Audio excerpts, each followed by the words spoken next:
warahmatullahi wabarakatuh. Selamat pagi dan salam sejahtera untuk kita semua. Izinkanlah saya, Anita Novita Mahmud, selaku Kepala Sekolah SD YPPK Santo Wilhelmus Ayapokyar, membagikan praktik baik terkait implementasi kurikulum merdeka di satuan pendidikan kami.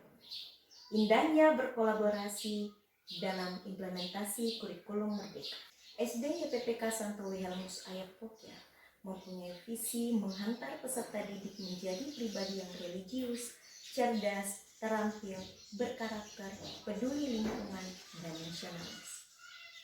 Untuk mencapai visi tersebut, di satuan pendidikan kami tidak hanya mengajarkan mata pelajaran akademis, tetapi juga mengembangkan karakter, etika, serta nilai-nilai kehidupan yang akan membantu peserta didik kami menjadi individu yang tangguh dan berdaya saing di masa depan.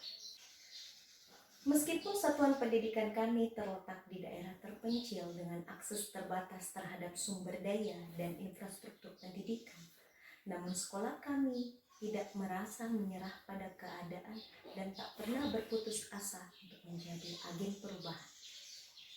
Dalam upaya untuk meningkatkan mutu pendidikan dan membantu peserta didik mengembangkan potensi mereka, untuk itu sekolah kami memutuskan untuk menerapkan kurikulum merdeka pada tahun pelajaran 2023-2024. Kami menyadari bahwa kurikulum merdeka bukan hanya inisiatif pendidikan, tetapi juga sebuah perubahan paradigma yang berpotensi mengubah masa depan pendidikan di daerah 3T, terdepan, terluar, dan tertinggal. Beberapa hal yang melatar belakangi saya untuk mulai menerapkan kurikulum merdeka di satuan pendidikan kami adalah sebagai berikut. Yang pertama adalah kesenjangan pendidikan yang memprihatinkan. Yang kedua, potensi peserta didik. Yang ketiga, pendidikan yang relevan. Yang keempat, memahami nilai-nilai nasional. Yang kelima, kesempatan yang merata. Yang keenam, pembangunan komunitas. Dan yang ketujuh, menciptakan masa depan yang lebih cerah.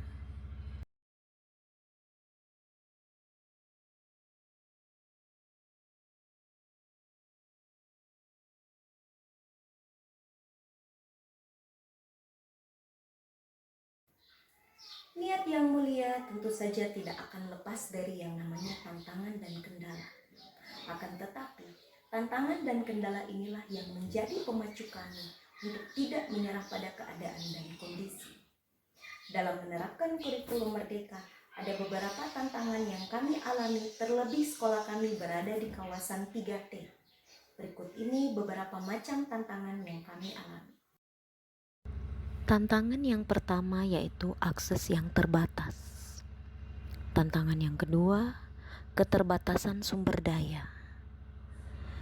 Yang ketiga, pelatihan guru. Dan yang keempat, keanekaragaman budaya dan bahasa. Di tengah tantangan aksesibilitas, infrastruktur, dan sumber daya yang terbatas dalam mengimplementasikan kurikulum merdeka, ada beberapa strategi yang saya lakukan, diantaranya adalah sebagai berikut. Strategi yang pertama yaitu pengidentifikasian kebutuhan peserta didik. Dalam kegiatan ini, sekolah melakukan survei untuk mengidentifikasi kebutuhan, minat, dan potensi peserta didik dalam rangka menyesuaikan kurikulum dengan konteks lokal. Kegiatan ini kami lakukan dengan asesmen diagnostik baik secara kognitif maupun non-kognitif. Strategi yang kedua yaitu pengembangan materi pembelajaran. Dalam kegiatan ini, guru-guru di sekolah bekerja sama untuk mengembangkan materi pembelajaran yang relevan dengan kehidupan sehari-hari. Kegiatan yang kami lakukan antara lain, kepala sekolah dan guru melakukan musyawarah rutin untuk pengembangan materi pembelajaran. Strategi yang ketiga, pelatihan guru. Guru-guru menerima pelatihan khusus tentang kurikulum merdeka, strategi pengajaran yang berpusat pada peserta didik, dan bagaimana mengintegrasikan nilai-nilai nasional dalam pembelajaran. Kegiatan ini kami lakukan melalui musyawarah komunitas sekolah, maupun komunitas guru-guru di sekitar wilayah kami, maupun komunitas guru seyayasan pendidikan dan persekolahan Katolik Keuskupan Manokwari Sorong.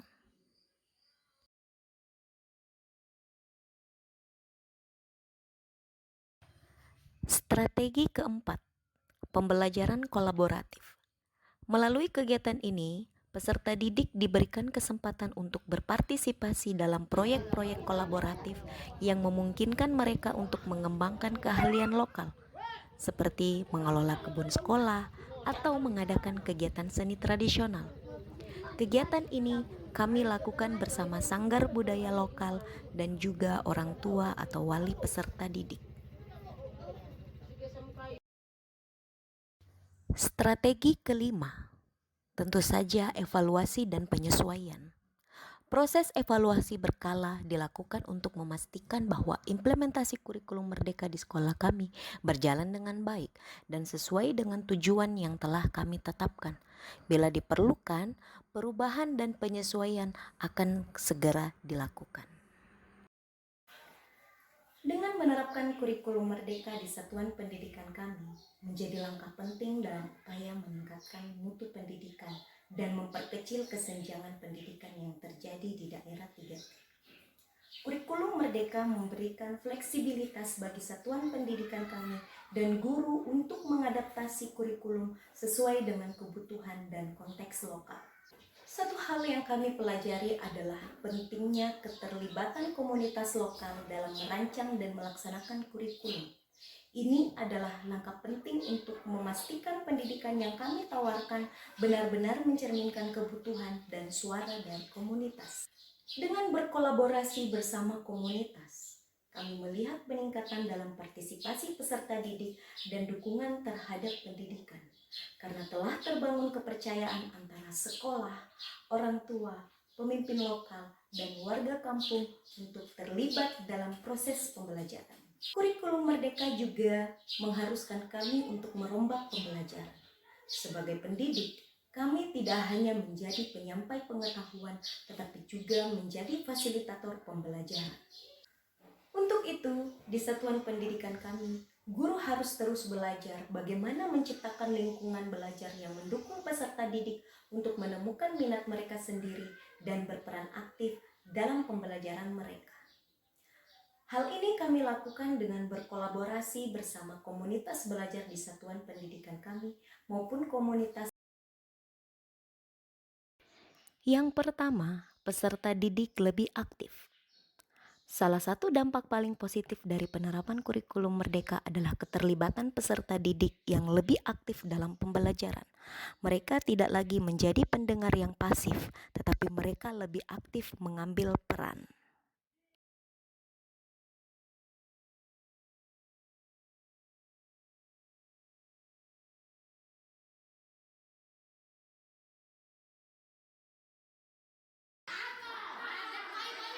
Yang kedua, pembelajaran lebih kontekstual.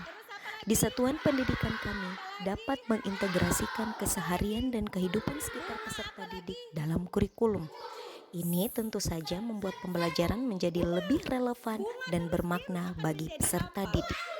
Iya, buah. Sebelum menjadi buah nanti di dalamnya ada apa? Biji. Ada biji. Yang ketiga, hubungan lebih baik dengan masyarakat. Melibatkan komunitas lokal dalam pendidikan telah memperkuat hubungan antara sekolah dan masyarakat.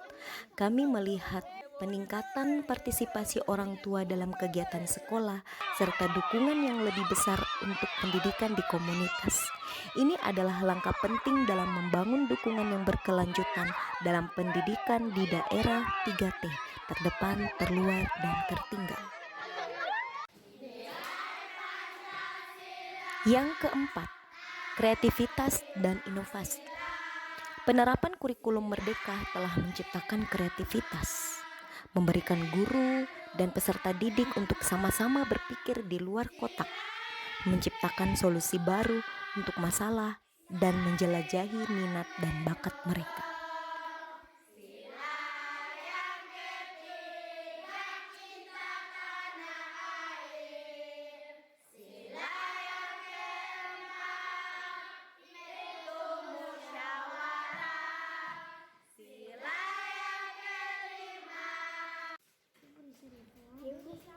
Yang kelima, peningkatan kualitas pendidikan.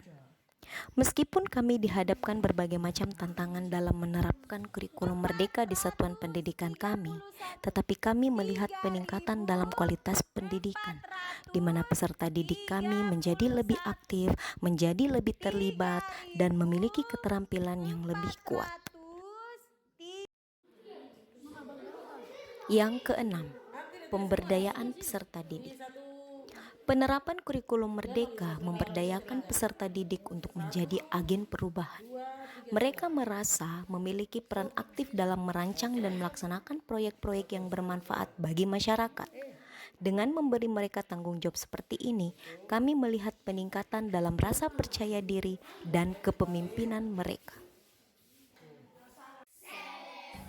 Dengan kurikulum merdeka, pendidikan menjadi relevan, pemberdayaan peserta didik terjadi, pemahaman nilai-nilai nasional diperkuat, kualitas pendidikan meningkat, budaya lokal dihargai, serta partisipasi komunitas meningkat.